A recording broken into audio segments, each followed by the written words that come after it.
بسم اللہ الرحمن الرحیم۔ السلام علیکم پیارے بچوں، کیسے ہیں آپ؟ یقیناً ٹھیک ہوں گے اور تندرست ہوں گے۔ میں ہوں آپ کی معلمہ مس اقصیٰ زاہد اکبر اور ہم پڑھ رہے ہیں اپنی اردو جماعت دوم۔ پیارے بچوں، جیسا کہ آپ جانتے ہیں ہم نے اپنی کتاب کا دوسرا سبق جو نظم ہے اور ایک نعت ہے اس کو شروع کر رکھا ہے۔ آج ہم ہماری درسی کتاب کا دوسرا سبق ہے اور آج ہم اسے تیسرے حصے میں پڑھیں گے۔ یہ ہماری کتاب کا دوسرا سبق ہے اور ہم نے آج اس کو تیسرے حصے میں مکمل کرنا ہے۔ ہمارا دوسرا سبق جیسا کہ آپ سب جانتے ہیں، آپ اس کو پڑھ رہے ہیں مسلسل، ہم نے اس کو 2 حصوں میں پڑھ لیا۔ یہ نعت ہے۔ پیارے بچوں، آج کے سبق میں شامل حاصلات تعلم کچھ اس طرح سے ہیں۔ نظم و نثر پڑھ کر سوالات کے جوابات زبانی دے سکیں۔ آج جو چیز سیکھیں گے یا جس مہارت کی آپ بار بار مشق کریں گے، جو مہارت آپ سیکھیں گے وہ ہے نظم و نثر پڑھ کر سوالات کے جوابات زبانی دینا، اور سادہ نظم پارے اور نثر پارے میں امتیاز یعنی فرق کر کے اور سمجھ کر آپ کو یہ فرق پتہ چل جائے کہ نظم پارا کیا ہوتا ہے اور نثر پارا کیا ہوتا ہے، اور اس میں فرق کر کے اور سمجھ کر درست تلفظ کے ساتھ پڑھ سکیں۔ یہ ہمارے ایک آج کا جو بہت اہم پہلو ہے ہمارے آج کے سبق کا، جس میں آپ نے 2 مختلف چیزیں سیکھنی ہیں۔ چونکہ ہم نظم پڑھ رہے ہیں تو اس کی ادائی، اس کا تلفظ، اس کو پڑھنے کا انداز، اس کو سمجھنا، اور اس کے ساتھ اگر آپ کو ایک نثر پارا دیا جائے تو آپ کو دونوں کو ادا کرنے کا، پڑھنے کا فرق پتہ ہونا چاہیے۔ اور دونوں میں آپ کا چونکہ ہم اپنی اردو زبان و ادب پڑھ رہے ہیں تو اس میں آپ کو پتہ ہو کہ تلفظ کیا ہے اور کس طرح سے کسی لفظ کو صحیح انداز میں ادا کیا جا سکتا ہے۔ ہمارے آج کے سبق کا اسلامی نقطہ نظر کچھ اس طرح سے ہے۔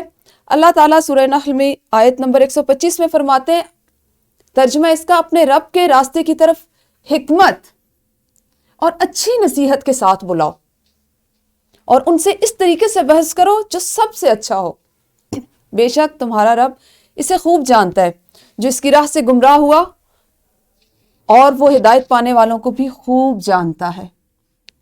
آپ غور کریں تو کتنی بڑی بات کی گئی ہے کہ ایسے لوگ کہ جن کو آپ نے اللہ تعالیٰ کے دین کی طرف، دین اسلام کی طرف بلانا ہے، تو ان سے حکمت سے بات کریں، دانائی سے بات کریں، عقل سے بات کریں، دلیل سے بات کریں، اور اپنا لہجہ، اپنا انداز اور اپنا بات کرنے کا جو آپ کا انداز ہے، جو موضوع ہے، اس کو اس طرح کا رکھیں کہ بات سننے والے کے دل میں وہ اثر کرے اور وہ خود بخود اللہ تعالیٰ کے پیغام کو، آپ کو اس کو زیادہ کہنے اور اس کو کرنے کی ضرورت نہ پڑے، بلکہ اس کے دل پہ وہ باتیں اثر کریں اور وہ خود اللہ تعالیٰ کے پیغام اور اللہ تعالیٰ کے جو قرآن پاک میں موجود تعلیمات ہیں ان سے وہ ہدایت پائے۔ ہم چونکہ نعت پڑھ رہے ہیں تو اسی سے متعلقہ ہمارے نعت کے اشعار ہیں، نعت میں موجود جو ہمارا موضوع ہے۔ ہم سب سے پہلے اپنے سبق کا جو آغاز کریں گے اس سے پہلے ہم کریں گے دہرائی۔ آپ سب جانتے ہیں ہم دہرائی یا تو اپنے پچھلے پڑھے ہوئے سبق کی کرتے ہیں، حاصلات تعلم جس سے پہلے ہم سیکھ چکے ہیں ہم ان کی دہرائی کرتے ہیں۔ ہم نے کل جو چیز سیکھی، آپ کو یہ الفاظ دیکھ کے شاید ذہن میں آئے کہ آپ نے کل کیا سیکھا۔ میں ابھی آپ کو بتاؤں گی نہیں، آپ صرف مجھے یہ بتاتے جائیں کہ سب سے پہلا لفظ ہے صدی، اور اس کے بعد ہے ندی۔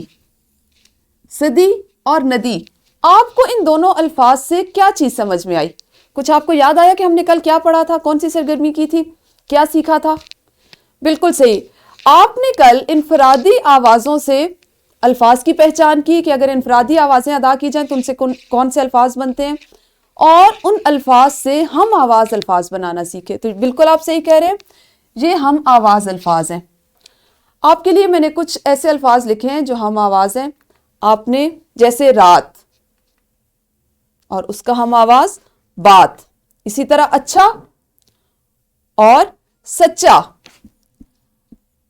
یہ وہ چیزیں ہیں جو کل آپ نے پڑھی، آپ نے سیکھی۔ اب آپ نے کیا کرنا ہے، ویڈیو کو یہیں پہ روکیں، اپنی معلمہ کے ساتھ مل کر یہ الفاظ اور اسی طرح کے مزید نئے الفاظ جو آپ کی معلمہ بھی آپ سے پوچھیں گی، وہ ہم آواز بھی ہو سکتے ہیں، وہ مختلف انفرادی حروف ہوتے ہیں جس سے آپ الفاظ کی پہچان کریں گے، ان کو پہچان کے آوازوں کو سنیں گے، پہچانیں گے اور الفاظ ادا کریں گے۔ تو ان سرگرمیوں کے ذریعے آپ پہلے دہرائی کریں، پھر ہم اپنا آج کا سبق شروع کریں گے۔ جی، تو یقیناً آپ نے اپنی معلمہ کو پوچھے گئے تمام سوالات کے اچھے سے جواب دے دیے ہوں گے۔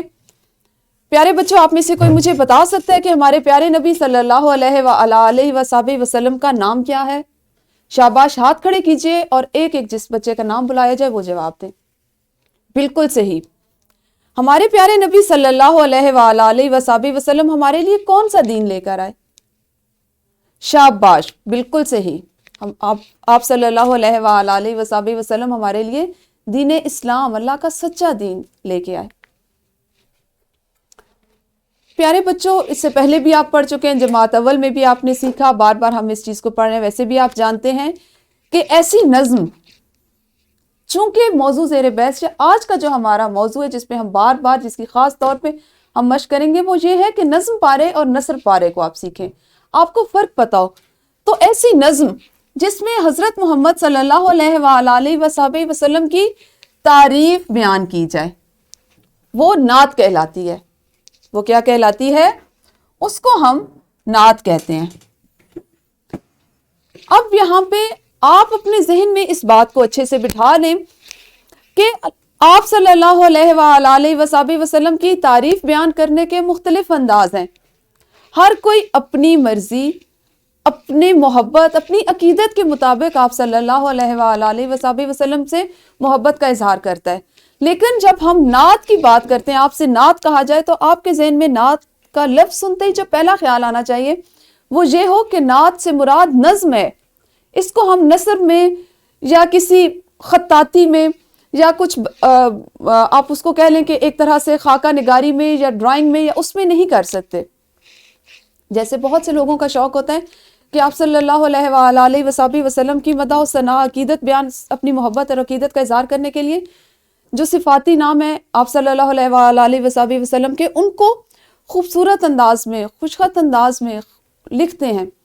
لیکن جب آپ سے نعت کا کہا جائے تو آپ کے ذہن میں جو خیال آنا چاہیے وہ نظم کا ہونا چاہیے، کہ ایسی نظم جس میں آپ صلی اللہ علیہ وآلہ وسلم کی تعریف بیان کی جائے، وہ نعت کہلاتی ہے. پیارے بچوں، کیا آپ جانتے ہیں کہ حضرت محمد رسول اللہ خاتم النبیین صلی اللہ علیہ وآلہ وسلم کا نام سن کر درود شریف پڑھنا چاہیے. اب یہاں پہ کوئی قید نہیں ہے، کوئی پابندی نہیں ہے کہ کون سا درود پڑھیں، کون سا نہ پڑھیں. صلی اللہ علیہ وآلہ وسلم یہ بھی ایک مختصر درود ہے. صلی اللہ علیہ وسلم وآلہ وسلم یہ بھی ایک مختصر درود ہے. درود ابراہیمی ہم نماز میں بھی پڑھتے ہیں، اس کی بھی بہت فضیلت ہے. تو بات کرنے کا مقصد یہ ہے کہ جب بھی آپ صلی اللہ علیہ وآلہ وسلم کا نام لیا جائے تو درود پاک پڑھنا ہم پر فرض ہو جاتا ہے، ہم پر لازم ہو جاتا ہے، اور ہمیں پڑھنا چاہیے. ہمارے ایمان اور آپ صلی اللہ علیہ وآلہ وسلم سے عقیدت اور محبت کا یہ تقاضا ہے. تو آپ نے اس بات کا خاص خیال رکھنا ہے، اور اپنی زندگی میں، عملی زندگی میں، مضامین سے، کتب سے ہٹ کے بھی جب آپ صلی اللہ علیہ وآلہ وسلم کا نام لیا جائے تو درود شریف ضرور پڑھنا ہے. ہماری جو نعت ہے جو آج ہم پڑھیں گے، اس کا ایک حصہ ہم پڑھیں گے، اس کے خاص الفاظ، ایسے الفاظ کہ جن کو آپ نے اس سے پہلے شاید نہ پڑھا ہو، یا آپ کے سننے میں، آپ کی ادائی میں وہ کم آئے ہو. پہلے ہم ان کو دیکھ لیتے ہیں. نعت میں مذکور الفاظ ہیں صدیاں. ایک لفظ ہے صدیاں. صدیاں، صدیاں ہوتی ہیں کئی سو سال. لفظ صدیاں کا مطلب ہوتا ہے کئی سو سال. نبیوں، آپ سب اس سے بخوبی واقف ہوں گے. نبیوں جمع کا صیغہ ہے، نبی اس کا واحد ہے. ہم عام طور پر آپ نے اسلامیات میں بھی پڑھا ہوگا، نبی اور نبیوں، انبیاء، یہ ہم الفاظ استعمال کرتے ہیں. پیمبر، اگلا لفظ ہے آپ کے لیے پیمبر. پیمبر. پھر ہے فخر، اگلا لفظ ہے فخر. پھیلایا، اور پھر ہے کلمہ، اگلا لفظ ہے کلمہ. یہ وہ الفاظ ہیں جو آپ نعت میں آج اور کل جو پڑھائے جانے والا جو متن ہے نعت کا، اس میں پڑھیں گے. نعت کچھ اس طرح سے ہے، پہلے میں آپ کے لیے اس کی بلند خوانی کرتی ہوں، بعد میں آپ نے اپنی معلمہ کے ساتھ مل کر اسی انداز میں، بلکہ اس سے بھی بہترین انداز میں اس کی بلند خوانی کرنی ہے. 14 صدیاں گزری آیا، 14 صدیاں گزری آیا، اللہ کا ایک پیارا بندہ، پاک اور سادہ، نیک اور سچا. پاک اور سادہ، نیک اور سچا. پیار سے اس نے سب کو بلایا، پیار سے اس نے سب کو بلایا، حکم اللہ کا ان کو سنایا، دین اسلام کا یوں پھیلایا. پیارے بچوں، سب سے پہلے ان میں جو نئے الفاظ ہیں یا ایسے الفاظ جن کو سمجھنے میں معنی اور مفہوم کے لحاظ سے آپ کو تھوڑی سی دقت ہو سکتی ہے، وہ میں آپ کی آسانی کے لیے لکھ دیتی ہوں۔ صدیاں، ابھی میں نے آپ کو اس لفظ کی ادائی کرتے ہوئے بھی اس کا معنی بتایا۔ صدیاں کہتے ہیں، اگر یہ بھی جمع کا صیغہ ہے، اس کو اگر ہم واحد میں لیں تو اس کا واحد ہوگا صدی۔ صدی کا مطلب ہوتا ہے 100 سال۔ ہمارے پاس چونکہ جمع کا صیغہ استعمال ہو رہا ہے صدیاں، تو صدیاں کا مطلب ہے کئی سو سال، کئی سو سال۔ 14 صدیاں اگر ہم اس کو اکٹھا پڑھیں تو اس کا مطلب بنے گا 1400 سال۔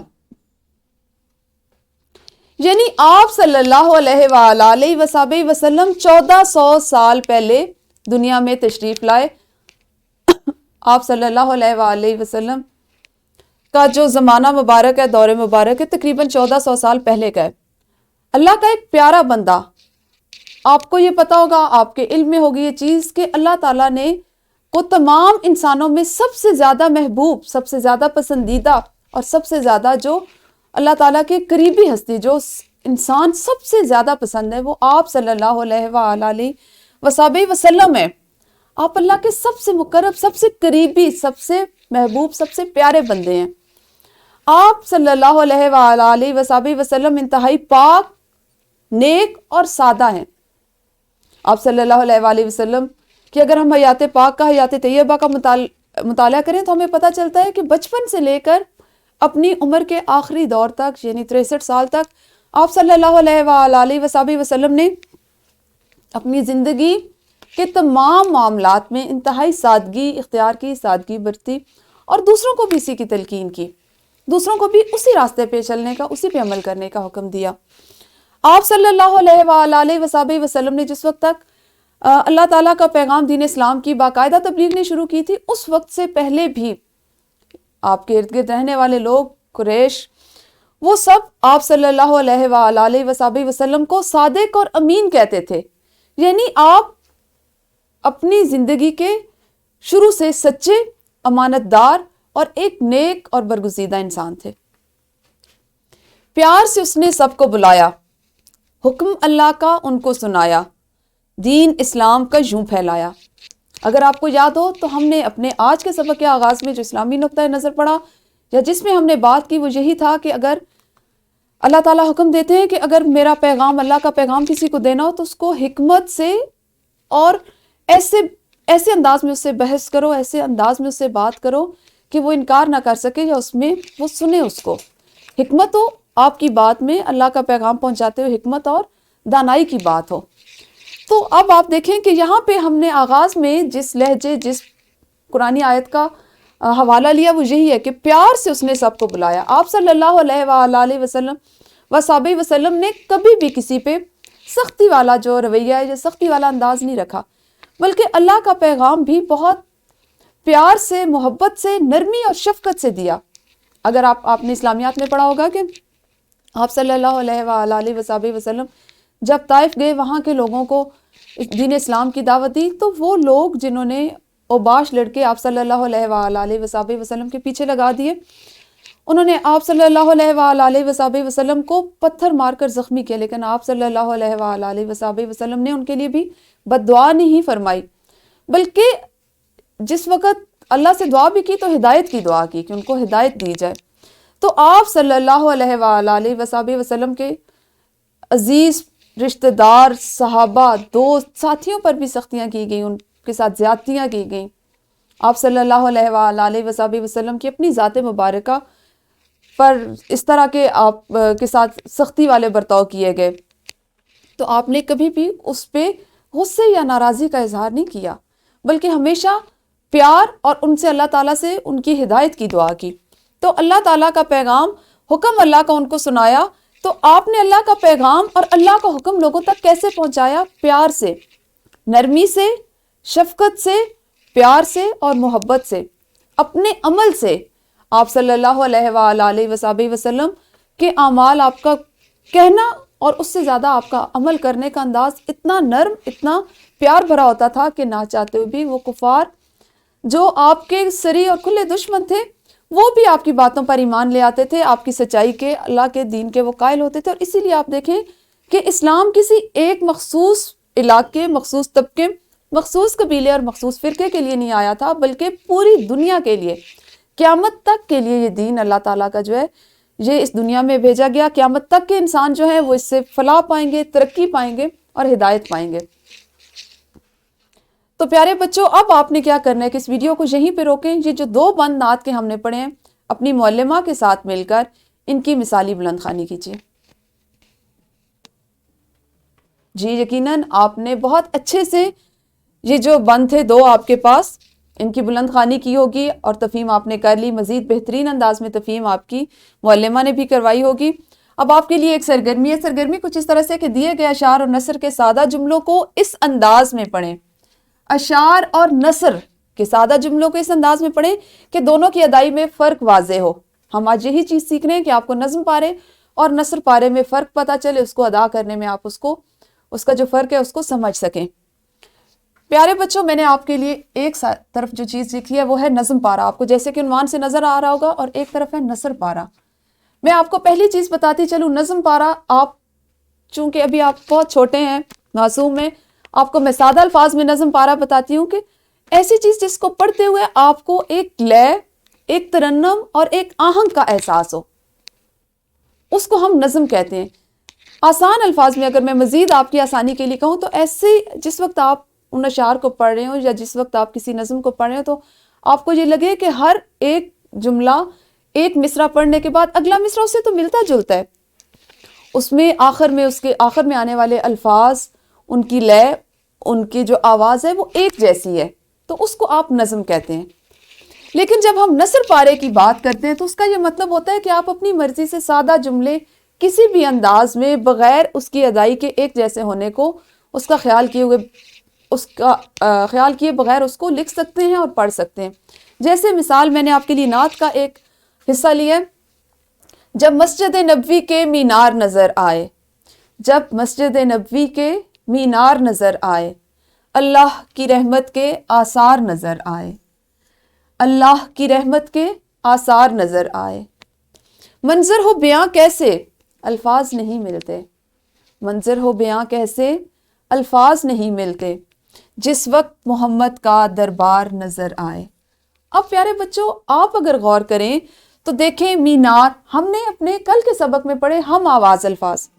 آپ ذرا ذہن پہ زور دیں، اس کو دوبارہ سے ذہن میں تازہ کریں. تو ہم نے کل ہم آواز الفاظ سیکھے. اب آپ دیکھیں مینار، آثار، دربار، یہ تمام ہم آواز الفاظ ہیں جن کو ادا کرتے ہوئے آپ ایک جیسی آواز ادا کریں، ایک جیسی آوازیں آپ کو آ رہی ہیں.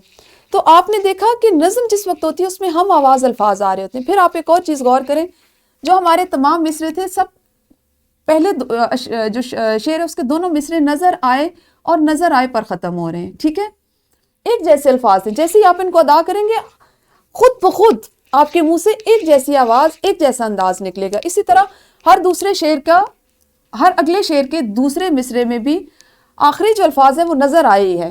تو یہ نظم ہوتی ہے جس میں کوشش یہ کی جاتی ہے، شاعر یا لکھنے والا یہ کوشش کرتا ہے کہ آخری الفاظ ایک ہی رکھے جائیں تاکہ پڑھنے میں ترنم آئے، آہنگ آئے اور اس میں لے اور ایک مترنم احساس پیدا ہو. یہ ہماری نظم ہوتی ہے. اب اگر ہم اسی کے مقابلے میں ایک نثر پارے کا ذکر کریں تو چونکہ ہم نعت پڑھ رہے ہیں، میں نے نثر پارے کا بھی ایک ایسا اقتباس لیا جو آپ صلی اللہ علیہ وآلہ وسلم کی حیات پاک سے.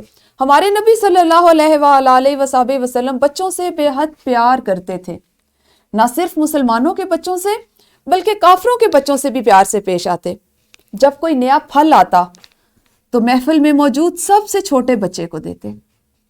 اب آپ اگر اس کو ادا کرنے میں، سننے میں ہی محسوس کریں تو دونوں کی ادائی میں آپ کو واضح فرق پتہ چلا ہوگا. تو پیارے بچوں، اس طرح جو ہم ایک جیسے ہم آواز الفاظ ہوں یا آخری الفاظ ایک لفظ یا چند الفاظ ایک جیسے ہوں اور ان کو پڑھنے میں ایک ترنم محسوس ہو آپ کو، وہ نظم ہوتی ہے. اور جس کو آپ سادہ جملوں میں کسی اقتباس کو پڑھیں وہ آپ کا نثر پارا ہوتا ہے. اسی طرح لکھنے میں بھی نظم جو ہے اس میں ایک مصرع ایک جگہ اور اگلا مصرع اس سے الگ لکھا جاتا ہے، بیچ میں جگہ چھوڑ کر یا اگلی سطر پر لکھا جاتا ہے. جبکہ ہمارے پاس نثر پارا لکھنے میں ایسی کوئی قید نہیں ہوتی، کوئی پابندی نہیں ہوتی. ہم اس کو ایک جملے کے بعد ختمہ لگا کر اگلا جملہ شروع کر سکتے ہیں. تو یہ آپ کا نظم پارا اور نثر پارا ہوتا ہے. اب آپ کیا کریں گے کہ ایک مشق کریں گے. مشق آپ کو پتہ ہے ہماری کتاب کا موجود وہ حصہ ہوتا ہے جو ہم حاصل تعلم یا چیز اس دن پڑھ رہے ہوتے ہیں, جو ہم سیکھ رہے ہوتے ہیں, جس مہارت کو ہم سیکھنا چاہ رہے ہوتے ہیں, اس سے متعلقہ جو سوال ہوتا ہے اس کو ہم کرتے ہیں. سوال نمبر 1 ہے آپ کی کتاب میں درج ذیل سوالات کے زبانی جواب دیں, کیونکہ ہمارا آج تدریس کا ایک مقصد یہ بھی تھا کہ زبانی جواب دے سکیں, تو اس میں آپ نے سوال نمبر 1 کو بھی اپنی جماعت میں کرنا ہے. ٹھیک ہے, یہ آپ کا جماعت کا کام ہے اور یہ آپ کا گھر کا کام ہے. کتاب کا سوال نمبر 5 جزو نمبر 1, 3 اور 5 یہ آپ نے گھر سے کر کے لانے ہیں. یہ اجزاء یعنی جزو نمبر 1, 3 اور 5 میں نے اس لیے منتخب کیے کہ آج جو اشعار جو بند ہم نے پڑھے یہ ان سے متعلق آئے. باقی حصہ ہم اپنے اگلے سبق میں پڑھیں گے. اس کے علاوہ آپ نے ایک ورک شیٹ کرنی ہے. ورک شیٹ میں آپ کے پاس جو سوال ہے وہ اس طرح سے ہے کہ میں نے آپ کے لیے ایک اور نعت لکھی ہے.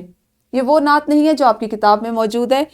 اس کا پرنٹ آپ کی معلمہ آپ کو دیں گی, آپ کو اچھے سے اندازہ ہو جائے گا یہ ایک اور نعت ہے. اور اس کے ساتھ 4 سوالات دیے گئے ہیں. سوال یہ ہے کہ ذیل میں دی گئی نعت ترنم, لے اور آہنگ سے پڑھیں اور سوالات کے جوابات زبانی. میں بار بار آپ کو بتا رہی ہوں ہمارا آج کا مقصد ہے تدریس سوالات کے زبانی جوابات دینا اور نظم پارے اور نثر پارے میں فرق کرنا ہے. تو اسی حساب سے آپ نے ایک اور نظم پڑھنی ہے, نعت پڑھنی ہے, اور اس کے جوابات, سوالات کے جوابات زبانی اپنے والدین کو بتانے ہیں, سنانے ہیں. یہ آپ کا آج کا کام ہوا. اساتذہ اکرام, آپ کی سہولت اور آپ کی آسانی کے لیے لیسن پلان, پی پی ٹیز اور ورک شیٹ ڈسکرپشن باکس میں موجود ہے. آپ جب چاہیں اس سے فائدہ اٹھا سکتے ہیں. شکریہ.